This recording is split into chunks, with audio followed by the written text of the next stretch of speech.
Assalamualaikum warahmatullahi wabarakatuh.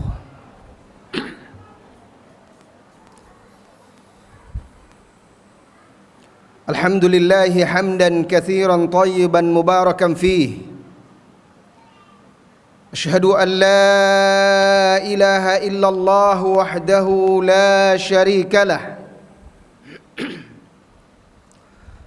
Wa ashhadu anna Muhammadan abduhu wa rasuluh sallallahu alaihi wa ala alihi wa ashabihi wa man tabi'ahum bi ihsanin ila yaumiddin, amma ba'd. Ma'asyiral muslimat, saudari wanita muslimah, ibu-ibu yang semoga senantiasa dirahmati dan diberkahi oleh Allah Subhanahu wa taala. Alhamdulillah, walaupun sedikit terlambat, tetapi alhamdulillah Allah Subhanahu wa taala senantiasa melimpahkan nikmat-Nya kepada kita. Majelis ilmu, wahai saudariku wanita muslimah, sebaik-baik majelis, apalagi kalau majelis itu diadakan di rumah Allah Subhanahu wa taala, sangat besar keutamaannya, banyak manfaatnya. Di dalam sebuah hadis Rasulullah sallallahu alaihi wasallam pernah bersabda, "Majtama'a qaumun fi baitin min buyutillah yaqra'una kitaballah wa yatadarasuna bainahum illa nazalat alaihimus sakinah wa ghashiyatuhumur rahmah wa haffathumul malaikah wa zakarallahu fi man indah." Kata Nabi sallallahu alaihi wasallam, yang artinya tidaklah berkumpul suatu kaum di salah satu rumah Allah, mereka membaca kitabullah dan mempelajarinya, mempelajari kitabullah, illa nazalat alaihimus sakinah, melainkan akan turun pada mereka ketenangan, ketentraman, wa ghasyiyatuhumur rahmah, dan mereka akan diliputi oleh kasih sayang Allah, wa haffathumul malaikah, dan malaikat pun akan menaungi mereka, wa dzakarallahu fi man indah, serta Allah memuji mereka di hadapan malaikat-malaikatnya.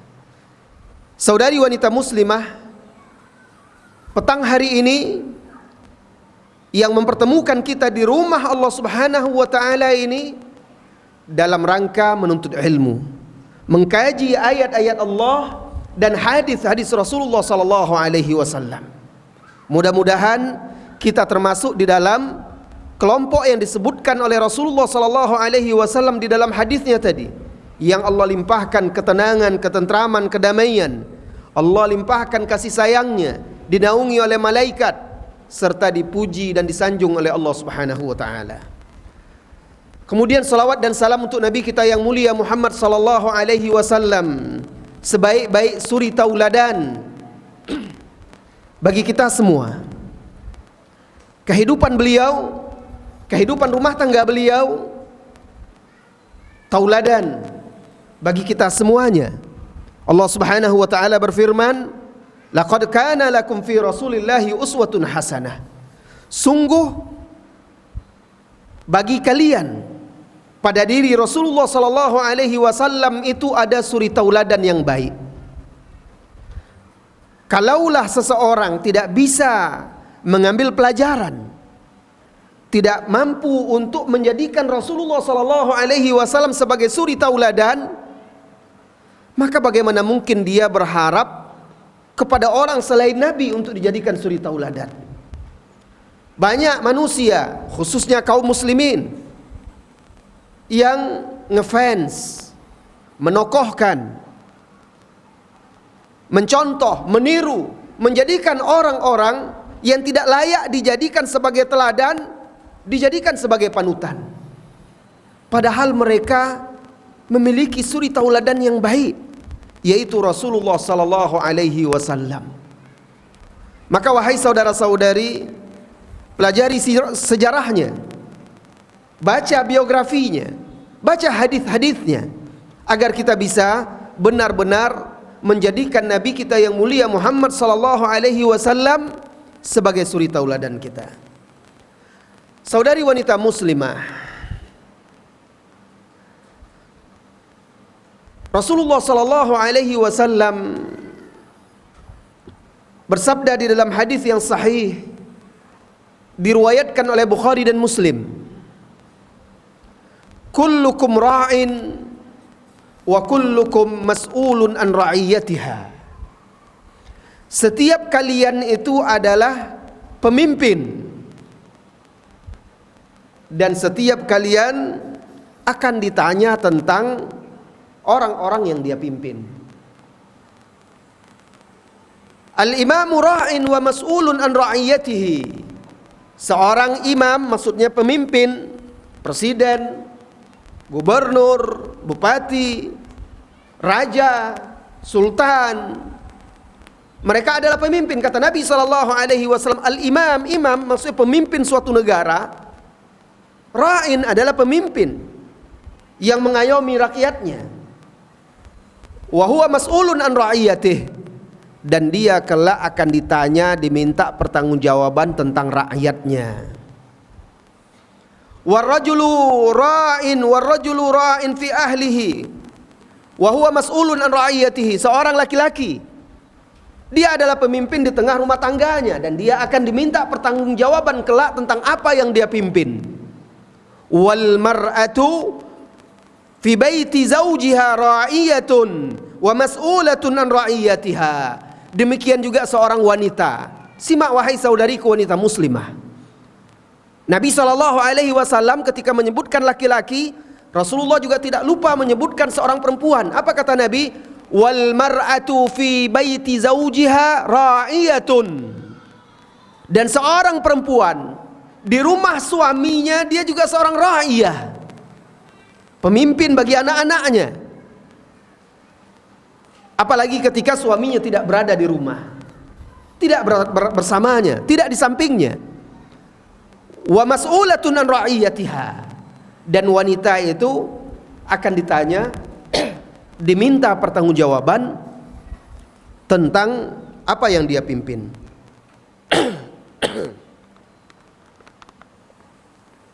Saudari wanita muslimah, ibu-ibu yang semoga senantiasa dirahmati dan diberkahi oleh Allah Subhanahu wa taala. Nabi SAW telah membagi tugas bagi istri dan juga bagi suami. Suami punya kewajiban, istri punya kewajiban. Ketika putrinya yang tercinta yaitu Fatimah radhiyallahu anha meminta pembantu kepada Rasulullah sallallahu alaihi wasallam, Rasulullah sallallahu alaihi wasallam membagi tugas di antara Ali dan Fatimah. Rasulullah sallallahu alaihi wasallam menetapkan untuk Fatimah itu khidmah al-batinah, tugas-tugas di dalam rumah. Apa kata salah seorang ulama kita yaitu Ibnu Habib? Hakaman Nabi sallallahu alaihi wasallam baina Ali bin Abi Talib radhiyallahu anhu wa baina zaujatihi Fatimah radhiyallahu anha hina ishtakaya ilaihi al-khidmah. Nabi sallallahu alaihi wasallam memutuskan antara Ali bin Abi Talib dan Fatimah radhiyallahu anhuma tatkala keduanya mengadu kepada sallallahu alaihi wasallam, kepada Nabi sallallahu alaihi wasallam tentang kebutuhan mereka terhadap pembantu dan juga tentang tugas-tugas bagi mereka. Kemudian fahakama ala Fatimah bil khidmati al batinah. Maka Rasulullah sallallahu alaihi wasallam memutuskan, Fatimah, tugas engkau adalah berkhidmat untuk mengurus urusan al-batinah. Al-batinah ini maksudnya bagian dalam rumah. Apa itu? Apa kata Ibnu Habib? Yang dimaksud dengan al-khidmah al-batinah, membantu urusan dalam rumah itu, kata beliau seperti al-ajin, wat-tabakh, memasak. Memasak dengan berbagai macam yang dia mampulah, sesuai dengan kemampuannya. Membersihkan wa kansul bait, wa kanasul bait, menyapu rumah, membersihkan rumah, merapikan rumah. Wastiqaul ma, kemudian juga mengurus masalah air minum, makan, masalah kamar. Wa amalul bait kulluhu, dan seluruh pekerjaan-pekerjaan di dalam rumah itu Rasulullah sallallahu alaihi wasallam putuskan untuk Fatimah. Wa hakama ala Ali bil khidmati dhahirah, dan Rasulullah putuskan sallallahu alaihi wasallam untuk Ali khidmat yang di luar rumah, bekerja mencari nafkah. Berdasarkan hadis dan keterangan ini, maka setiap suami, setiap istri memiliki tugas-tugas dan tanggung jawab yang sudah diamanahkan oleh syariat kepada mereka. Di antara tugas wanita tadi, tugas dia, kewajiban dia terhadap suami, kewajiban dia terhadap rumah tangga dia, dan kewajiban dia terhadap anak-anak dia. Ini adalah kewajiban pokok dia di dalam rumah tangga, kewajiban asasi dia yang diamanahkan syariat, yang tidak boleh dia melalaikannya tanpa uzur syar'i. Tidak boleh seorang wanita melalaikan tanpa uzur syar'i, melalaikan suaminya, mengurus suaminya, melalaikan mengurus rumahnya dengan sengaja tanpa alasan-alasan yang bisa diterima oleh syar'i. Lalu dia menuntut haknya di dalam Islam, ini tidak bisa. Allah Subhanahu wa taala berikan hak untuk para wanita muslimah dengan mereka menunaikan kewajiban-kewajibannya, sebagaimana juga suami menunaikan kewajiban-kewajiban dia kepada rumah tangganya, kepada istrinya, kepada anak-anaknya, maka dia mendapatkan hak dari istrinya. Di antara kewajiban seorang wanita yang sangat penting, yaitu kewajibannya terhadap anak-anaknya. Kewajiban dia untuk mencurahkan kasih sayang, membina dan mendidiknya, mengarahkannya kepada yang baik, menanamkan akidah yang benar kepada anak-anaknya. Di dalam surah An-Nisa ayat 11, Allah Subhanahu wa taala berfirman, yusikumullahu fi auladikum, Allah wasiatkan pada kalian terhadap anak-anak kalian. Di surah An-Nisa ayat 11, Allah wasiatkan kalian kepada anak-anak kalian. Apa maksudnya? Al-Allamah As-Sa'di rahimahullahu ta'ala, salah seorang ulama ahli tafsir, menjelaskan maksud ayat ini. Hai kedua orang tua, kata beliau, ketahuilah wahai kedua orang tua, anak-anak kalian adalah titipan Allah pada kalian. Litaqumu bimasalihihim ad-diniyah wad-dunyawiyah, agar kalian mengurus kemaslahatan anak-anak kalian itu, baik maslahat agama maupun maslahat duniawiyah. Maslahat agama apa? Mengajarkannya akidah, mengenalkannya kepada Allah, mengenalkannya kepada Rasulullah sallallahu alaihi wasallam, mengenalkannya kepada Islam, sehingga anak ini tumbuh besar memiliki pondasi yang kuat, bisa istiqamah, bisa kokoh memegang agamanya. Akidah itu,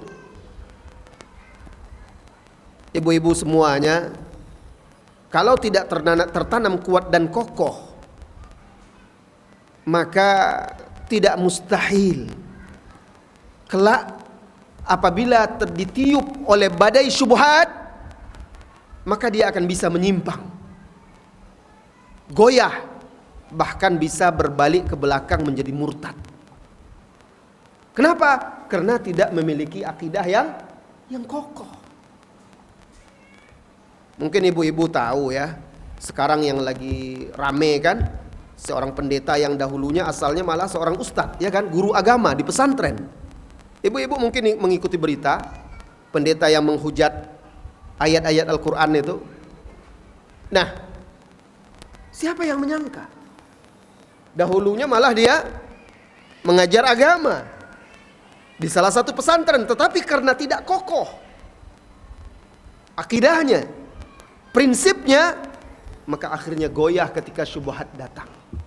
Semoga Allah menjauhkan kita dari kesesatan, dan semoga Allah meneguhkan kita di atas agamanya. Maka wajib kedua orang tua berdasarkan ayat ini, kata Al-Alama As-Sa'di rahimahullahu ta'ala, untuk memenuhi, mengurus kebutuhan-kebutuhan, kemaslahatan agama sang anak dan dunianya. Kemaslahatan agamanya tadi mengajarkan akidah dan mengajarkan cara beribadah kepada Allah. Yang pertama tentunya salat. Ajarkan anak-anak kita. Rasulullah sallallahu alaihi wasallam mengajarkan kepada kita, muru auladakum bis-shalah fi sab'in. Perintahkan anak-anakmu untuk salat ketika mereka sudah berumur 7 tahun. Sebelum 7 tahun sudah boleh diperintahkan, sudah boleh diajak dan diajar. Tetapi ketika sudah berumur 7 tahun harus diperintahkan, karena dia sudah mumayyiz, sudah bisa membedakan, sudah paham perintah, wajib atau tidaknya, sudah bisa ditanamkan itu. Makanya usia 7 tahun itu usia sekolah, karena sang anak dianggap sudah mampu untuk menerima. Wadribuhum lil ashir, dan pukul anak kalian itu kalau tidak mau sholat pada umur 10 tahun. Ini kewajiban siapa? Kewajiban orang tua, kewajiban ibu bapak.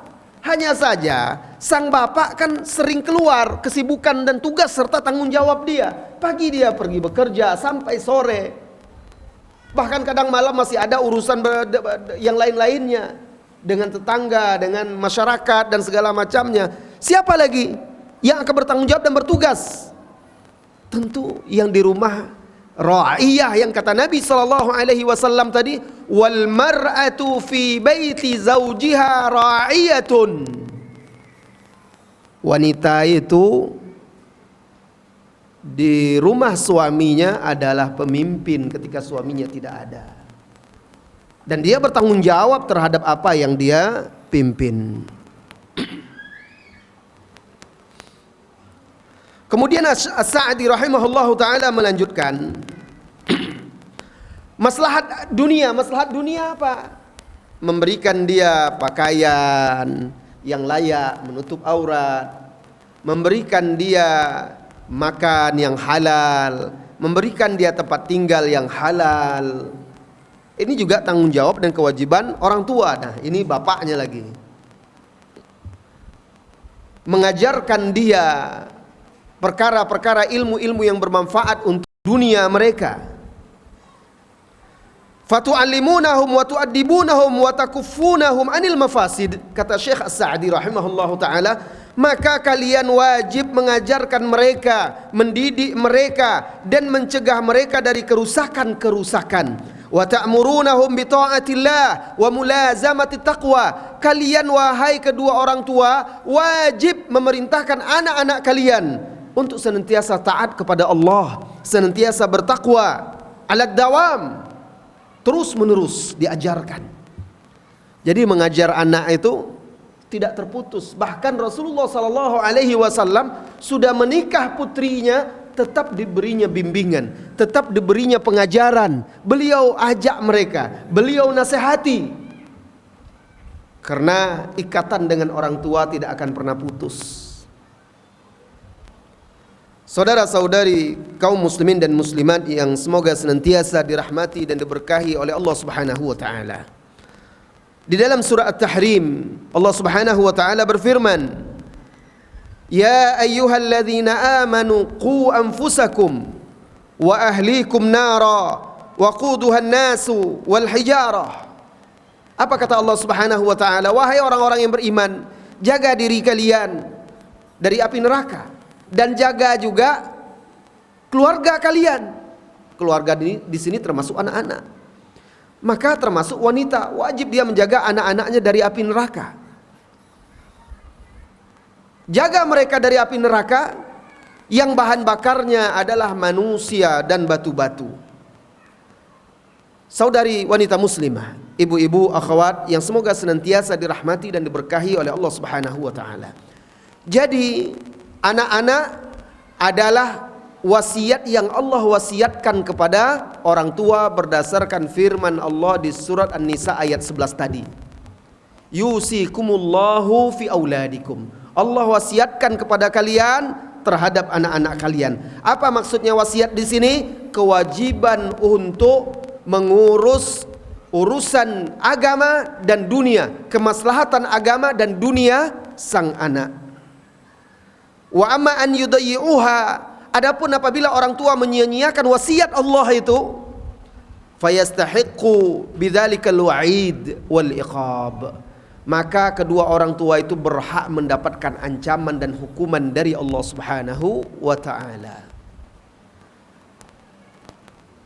Mendidik anak juga harus disertai dengan kasih sayang.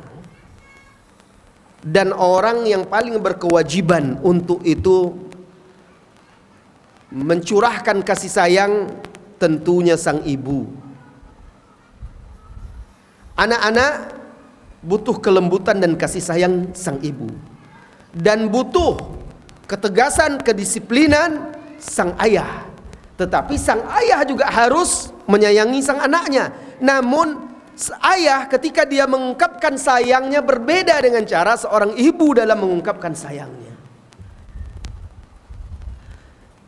Suatu ketika Aisyah bercerita sebagaimana diriwayatkan oleh Al-Bukhari dan Muslim.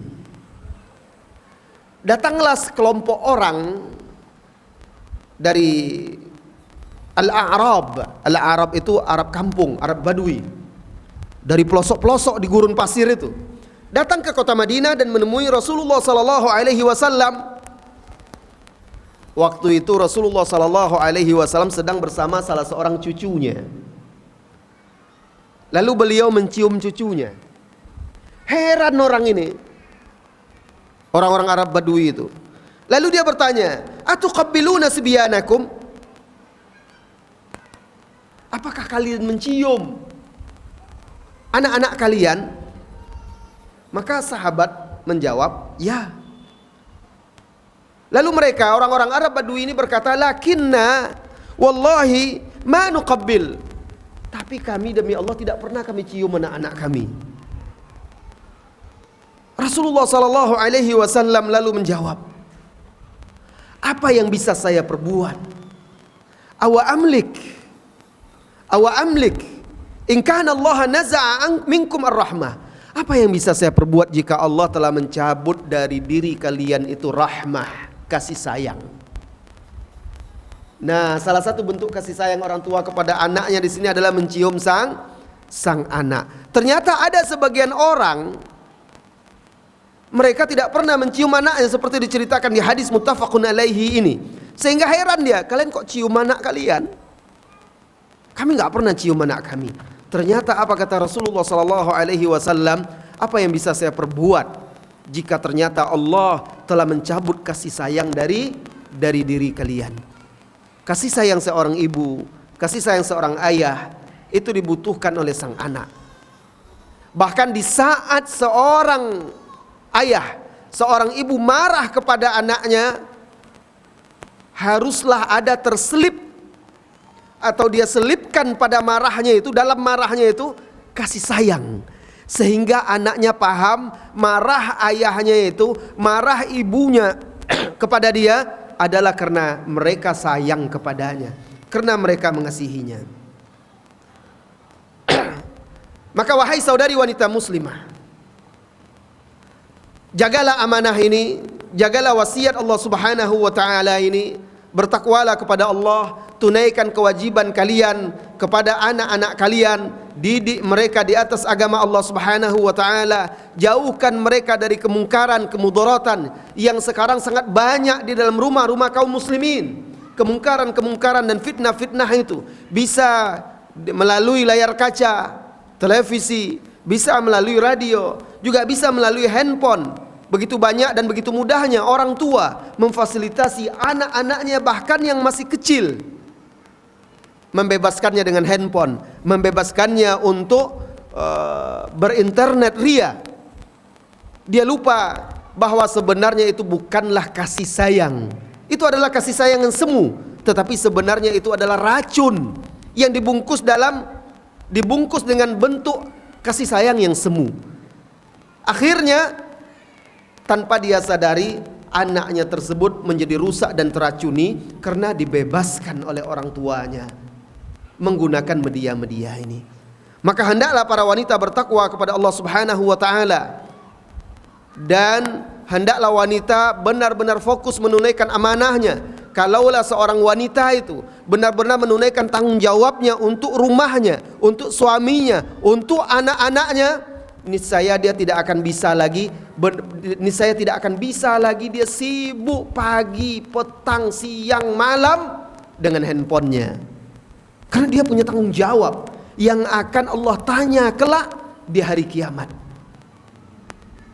Bukan melarang dan bukan tidak membolehkan wanita muslimah untuk menggunakan nikmat Allah Subhanahu wa taala handphone ini. Tetapi sebagian wanita tersibukkan oleh handphonenya, tersibukkan oleh dunia maya daripada dunia dan sorga dia yang sesungguhnya, yaitu bersama suami, bersama anak, bersama keluarganya. Ini ada sebagian wanita-wanita muslimah yang hari-harinya disibukkannya dengan handphonenya, sementara dia punya tanggung jawab, punya kewajiban terhadap Allah, terhadap agamanya, terhadap rumah tangganya, terhadap suaminya, terhadap anak-anaknya. Hendaklah dia bertakwa kepada Allah Subhanahu wa taala. Kelak Allah Subhanahu wa taala akan meminta pertanggungjawaban terhadap anak-anaknya itu, khususnya pendidikan anak-anaknya. Wanita muslimah yang semoga senantiasa dirahmati dan diberkahi oleh Allah Subhanahu wa taala. Ketika seorang wanita menikah lalu memiliki anak, dia dihadapi pada sebuah permasalahan yang menjadi dilema bagi dia, yang sering ditanyakan oleh para wanita muslimah, yaitu bagaimana dia menunaikan kewajibannya kepada orang tuanya. Walaupun dia seorang istri, walaupun dia seorang ibu, tapi bagaimanapun dia adalah seorang anak yang mempunyai orang tua. Nah, ini sering ditanyakan di majelis-majelis oleh para akhwat, bagaimana cara berbakti, bagaimana cara berbuat baik kepada orang tua setelah dia bersuami, bahkan setelah dia memiliki anak-anak. Anak perempuan adalah anak yang sangat disayangi oleh kedua orang tuanya, baik oleh sang ayah maupun oleh ibunya. Ketika anak ini lahir, lalu tumbuh besar dan mekar bagaikan bunga, maka rumah orang tuanya menjadi indah, semerbak, meriah, gembira dan bahagia. Anak ini pun terus tumbuh besar dalam didikan dan binaan kedua orang tuanya.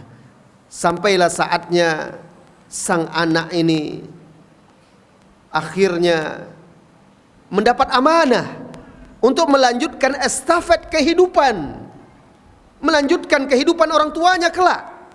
Lalu sang anak perempuan ini menikah, memiliki suami.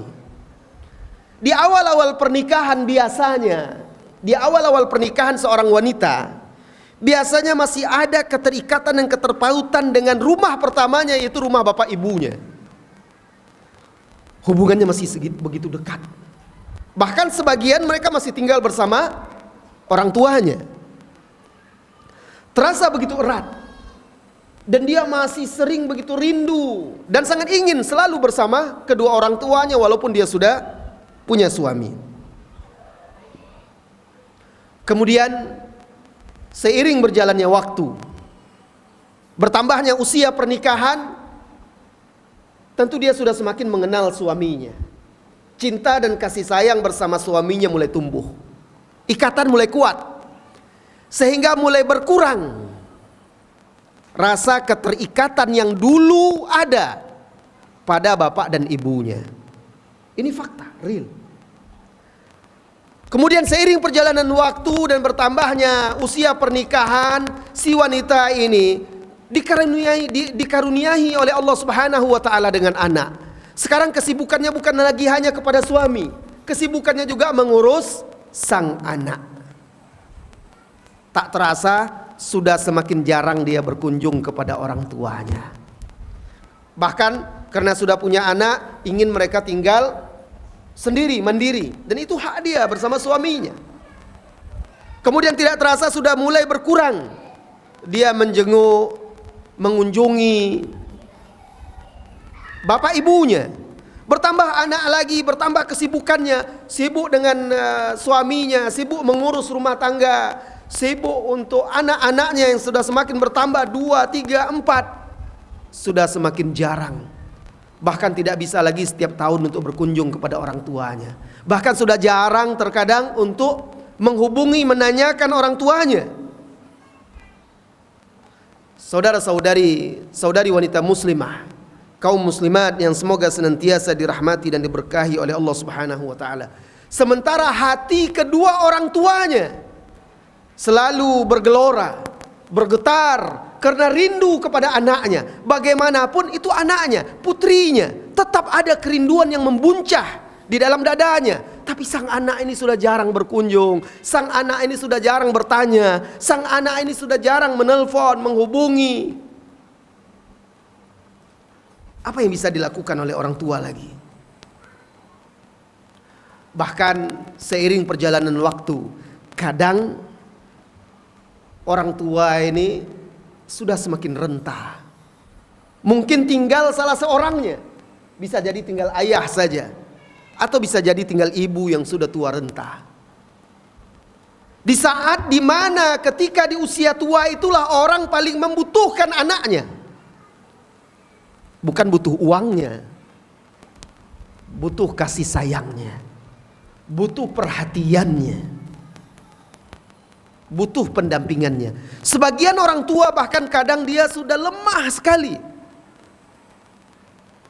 Sebagian orang tua kadang untuk pergi ke toilet saja, ke WC saja dia harus dituntun.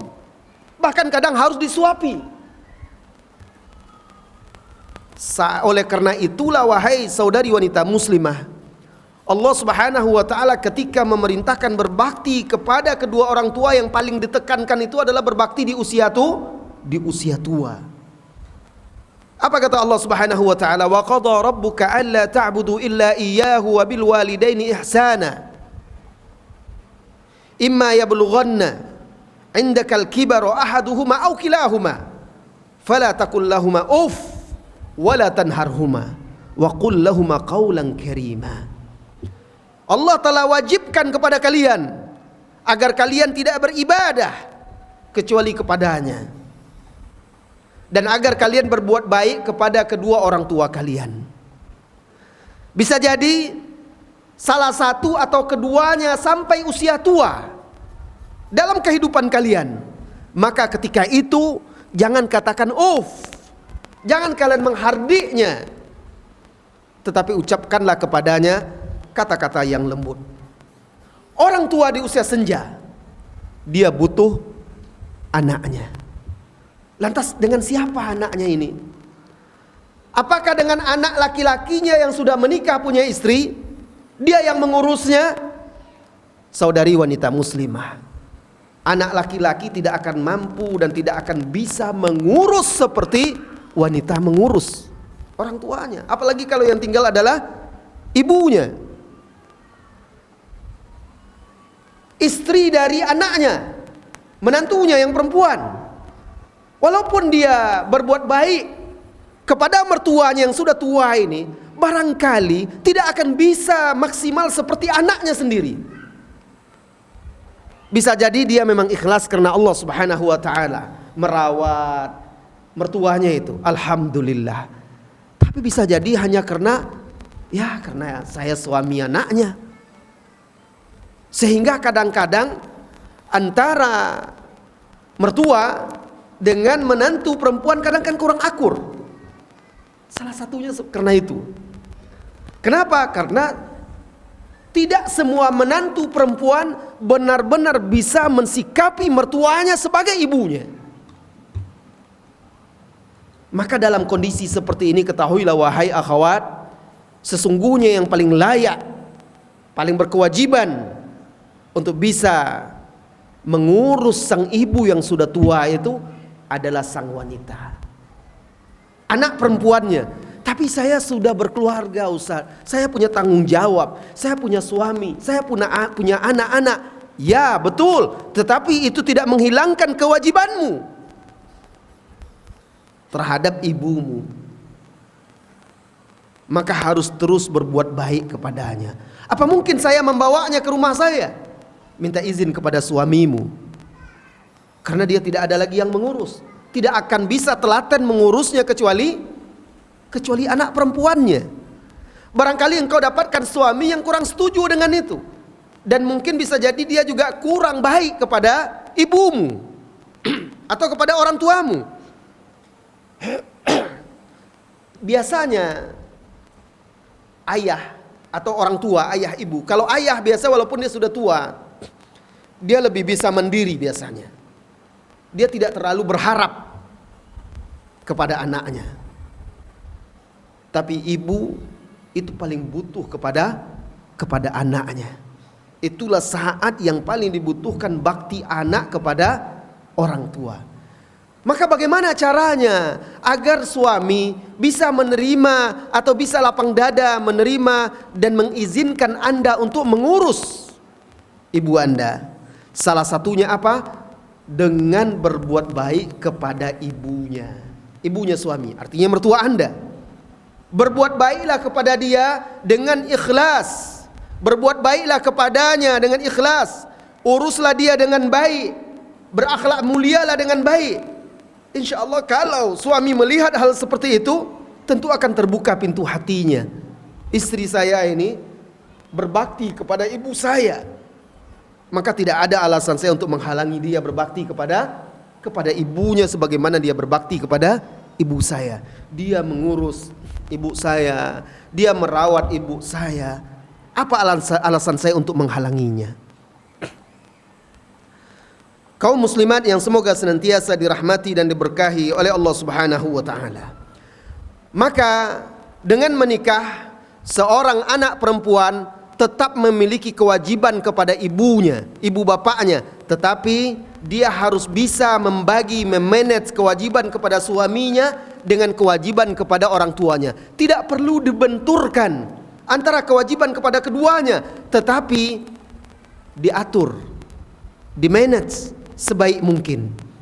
Nah, ajak suami berkunjung kepada orang tua, ajak suami kalau orang tua butuh, ajak suami untuk membantunya dengan cara yang baik. Kalau engkau memiliki harta, kalau engkau memiliki kelebihan yang memang milikmu, maka bantu orang tuamu. Kalau engkau tidak memilikinya, maka ajak suamimu untuk berbakti kepadanya, tentu dengan izin suamimu. Dan ingat, buah dari bakti akan dilihat oleh kita ketika kita nanti punya anak, punya menantu, punya cucu. Ketika itulah kita akan melihat bakti anak kita kepada kita. Buah bakti kita kepada orang tua kita akan kita lihat ketika kita berusia senja. saat kita sudah tua, kita akan lihat bagaimana anak kita bersikap kepada kita, sebagaimana kita berbakti kepada kedua orang tua kita, berbuat baik kepada mereka. Anak-anak kita kelak juga akan berbuat baik kepada kita insyaallah taala. Kenapa? Karena anak meniru orang tua. Dia mencontoh, dia meneladani. Kedua, karena al-jaza'u min jinsil amal. Ini kaidah yang sudah disepakati oleh para ulama kita, bahwa Allah memberikan balasan setakat dengan perbuatan orang tersebut, sesuai dengan perbuatannya. Kalau dia berbuat baik, Allah balas dengan kebaikan. Kalau dia berbuat buruk, durhaka, maka dia akan mendapatkan kedurhakaan juga dari anak-anaknya. Saudari wanita muslimah yang semoga senantiasa dirahmati dan diberkahi oleh Allah Subhanahu wa taala. Saya akan nukilkan sebuah kisah, ya. Kisah seorang wanita yang ingin berbakti kepada orang tuanya, dan kisah ini saya nukilkan dari salah satu tulisan salah seorang ulama yang dia tulis di bukunya tentang bakti kepada orang tua. Seorang wanita yang memiliki suami yang sangat keras kepadanya, dan suaminya ini tidak suka kepada istrinya ini ketika istrinya ziarah atau berkunjung kepada orang tuanya. Dia sangat keras, tidak mengizinkan istrinya pergi menengok orang tuanya, dilarangnya. Dan istri ini tinggal bersama suaminya. Suaminya ini punya ibu, dan Allah takdirkan ibunya ini sakit stroke, sehingga dia harus dibantu kebutuhan-kebutuhannya, bahkan makannya harus disuapi. Maka sang istri ini, apa kata dia? Aku sengaja membeli kasur khusus untuk ibu mertuaku, dan aku letakkan di kamarku, di kamar anak-anakku. Dia bersama dengan anak-anakku satu kamar, sehingga setiap hari aku bisa mengurusnya sambil aku mengurus anak-anakku. Jadi sengaja tidak dipisahkannya, agar dia bisa mengurus ibu mertuanya itu. Dibuatkannya tempat tidur khusus untuk ibu mertuanya di kamar anaknya, sehingga gabung di situ. Bahkan kata dia, ibu mertua saya tersebut hidup bersama kami di samping anak-anakku, dan ketika aku menyiapkan makan untuk anak-anakku, maka yang pertama aku berikan adalah mertuaku itu. Jadi yang pertama disuapkannya adalah ibu mertuanya, di sebelum anak-anaknya. Diurusnya ibu mertuanya dulu, terus seperti itu, disuapkan, diberi minum, mandinya dibantu. Setelah selesai baru dia mengurus anak-anaknya. Dan niatku semata hanya mengharapkan pahala dari Allah Subhanahu wa taala. Seiring perjalanan waktu, suamiku selalu memperhatikanku dan melihat perilakuku terhadap ibunya yang dia saksikan dengan mata kepalanya. Maka berubahlah sikap dia kepadaku. Berubah cara dia bermuamalah kepada istrinya, cara dia berbicara. Dia menjadi menghormati istrinya, dia menghargai istrinya, karena dilihat bagaimana istrinya ini begitu sayang, begitu merawat, begitu baik, berbakti kepada ibunya sendiri. Sehingga apa kata dia? Saya melihat suami saya setelah itu menjadi sosok yang lain, menjadi orang yang lebih lembut terhadap saya, banyak perhatian, bahkan mengizinkan saya dan mengajak saya untuk menjenguk kedua orang tua saya. Semulanya dia nggak bisa, dilarang oleh suaminya, tapi dengan kesabaran dia, ikhlas mengharapkan pahala dari Allah Subhanahu wa taala, dia bantu suaminya mengurus ibunya. Apa hasilnya? Al jaza'u min jinsil amal. Orang yang menanam kebaikan, pasti dia akan menyemai kebaikan juga. Saudari wanita muslimah yang semoga senantiasa dirahmati dan diberkahi oleh Allah Subhanahu wa taala. Wanita muslimah adalah seorang ibu. Dia adalah seorang istri, sekaligus dia adalah seorang anak. Sebagai seorang ibu, dia memiliki kewajiban terhadap anak-anaknya yang harus dia tunaikan. Sebagai seorang istri, dia memiliki kewajiban kepada suami-suami yang harus dia tunaikan. Sebagai anak, dia punya kewajiban kepada orang tua yang harus dia tunaikan. Dan berikanlah hak itu kepada masing-masing sesuai dengan kadarnya. Dan dahulukan di antara mereka itu yang paling berhak.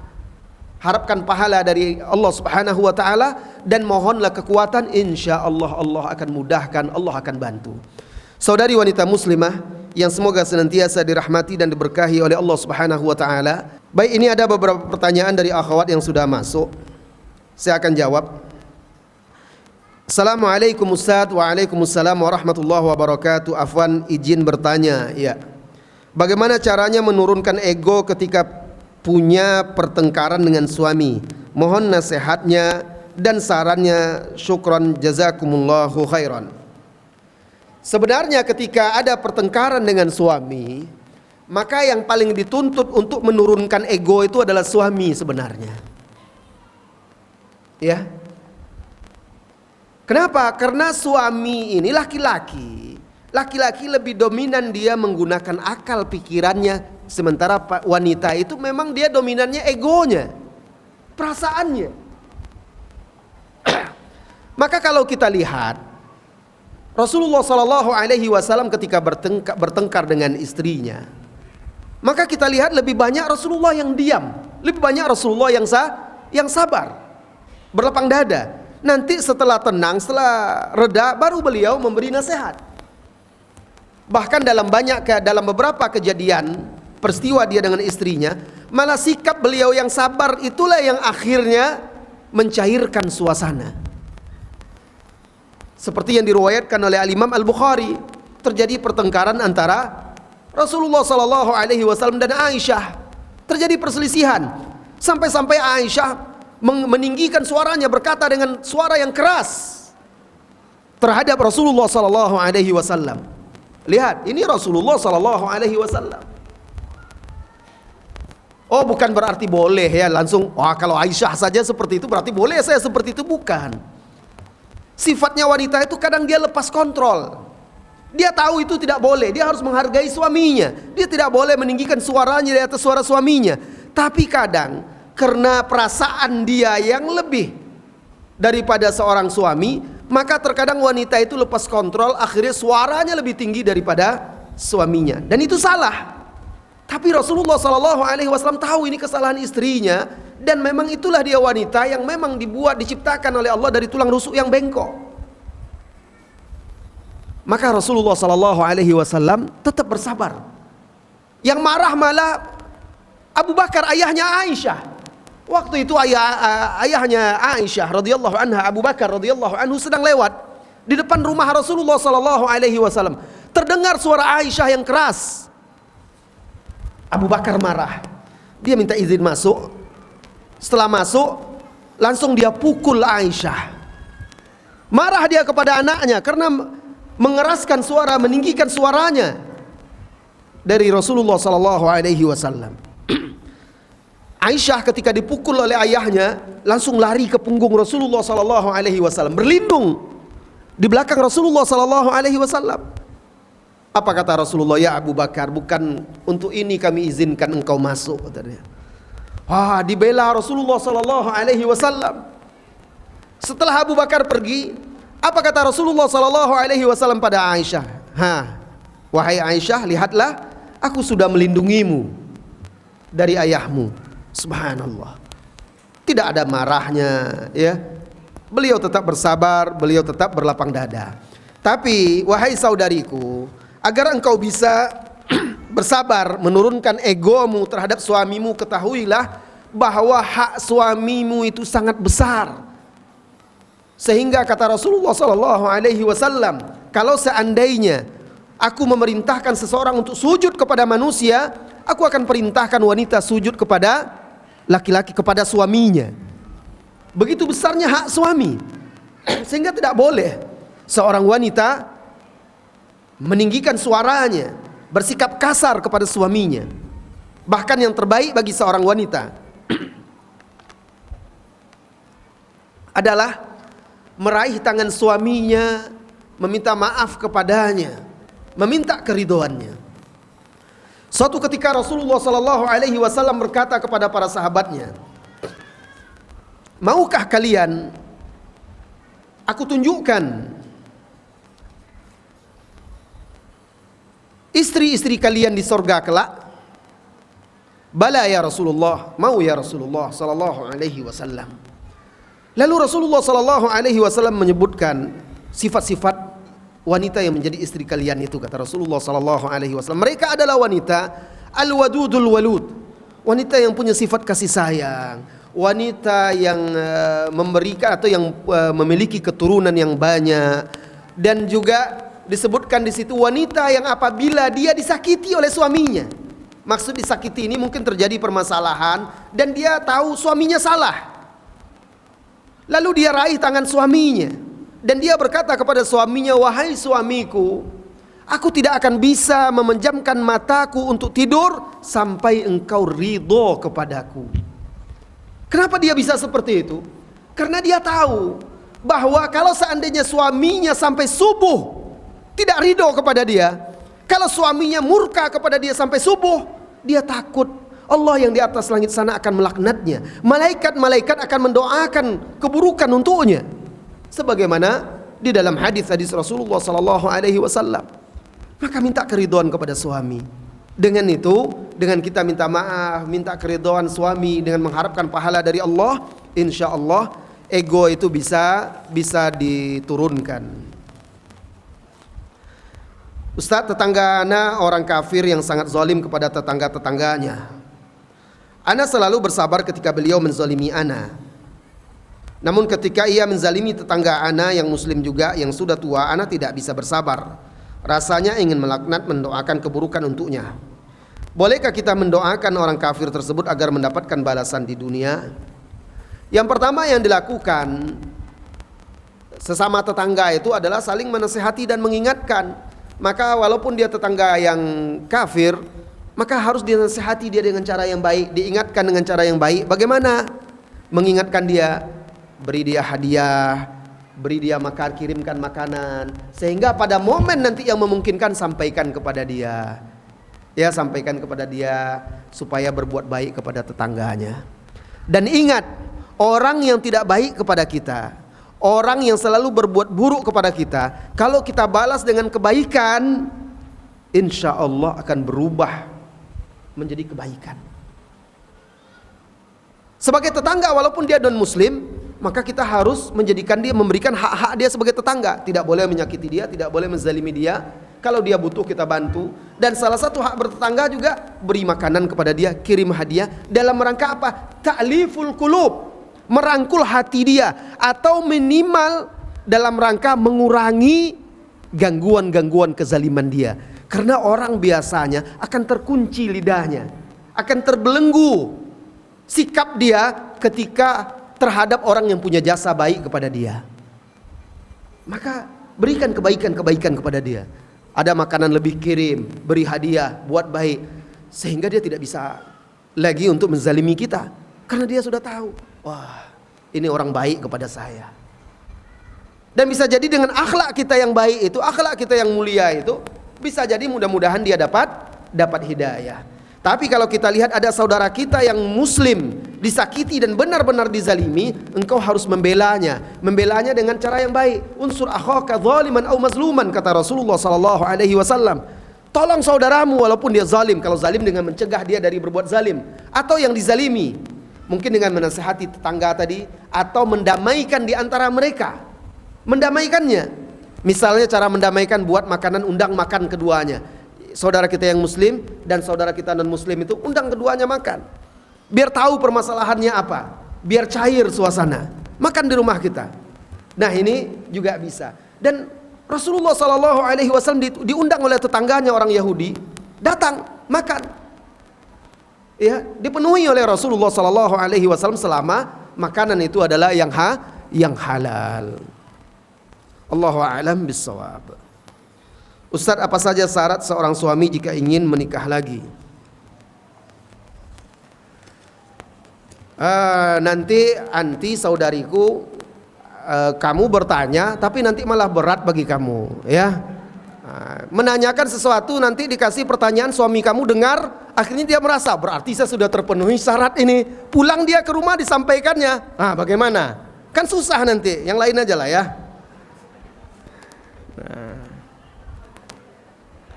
Izin bertanya Ustaz, seandainya kalau anak-anak murtad, apakah kelak di akhirat orang tua dimintai pertanggungjawaban? Apakah orang tua kelak masuk neraka? Bagaimana kalau anak murtad? Apakah orang tua berdosa? Kalau orang tua sudah menunaikan kewajiban mengajarkan akidah, mengajarkan agama, mengingatkan, memberi nasihat, mengajak, dia sudah berusaha. Tetapi sang anak tidak mendapat hidayah lalu murtad, maka orang tua tidak lagi berdosa karena dia sudah menunaikan kewajibannya.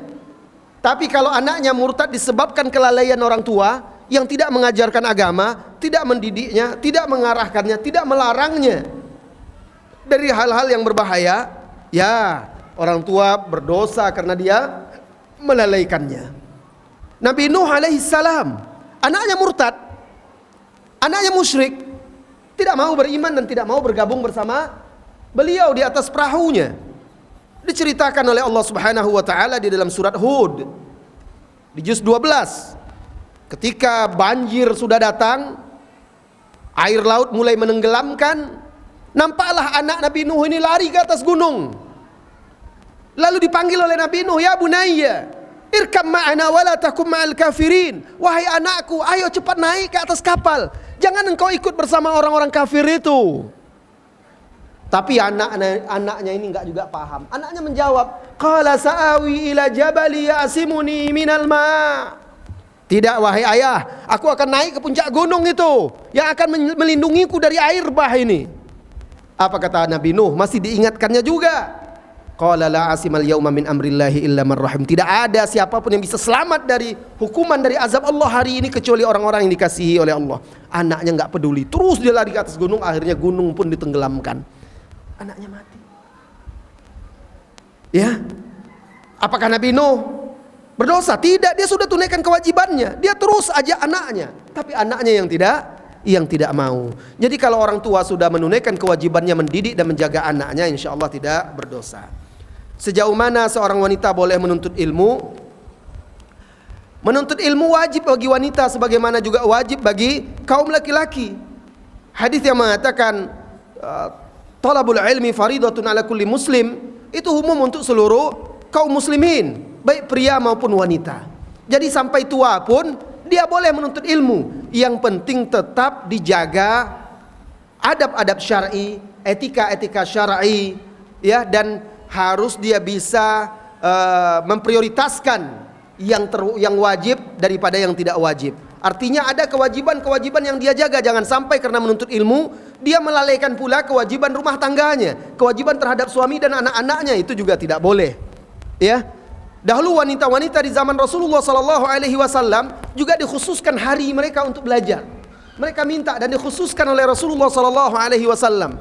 Ada rumah salah seorang sahabat wanita muslimah. Di sana mereka berkumpul, Rasulullah datang dan mengajar mereka. Pak Ustadz, saat ini saya baru bercerai dengan suami. Apa saja yang harus saya lakukan untuk anak saya menjadi seorang single parent? Kalau anak tinggal dengan saya dan bapaknya sudah beda rumah.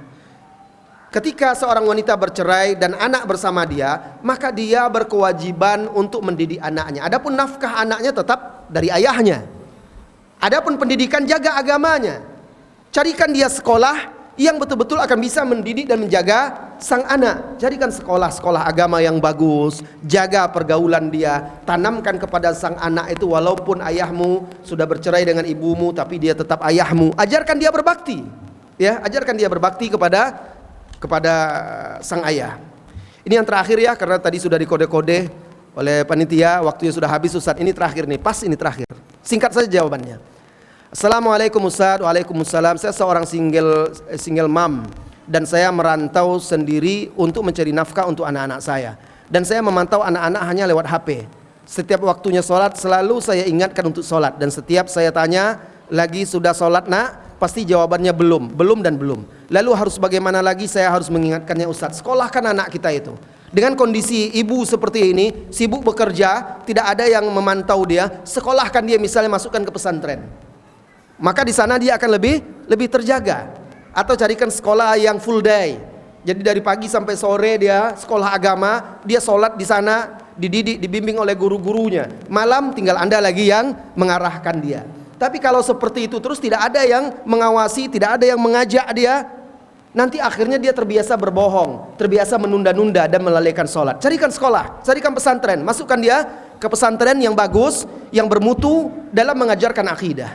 Mudah-mudahan Allah Subhanahu wa taala menjaga kita semua, memberikan hidayah dan taufiknya kepada kita semua, kepada keluarga kita dan kepada anak keturunan kita. Amin ya rabbal alamin. Wassallallahu wasallam ala nabiyyina Muhammadin walhamdulillahi rabbil alamin. Assalamualaikum warahmatullahi wabarakatuh.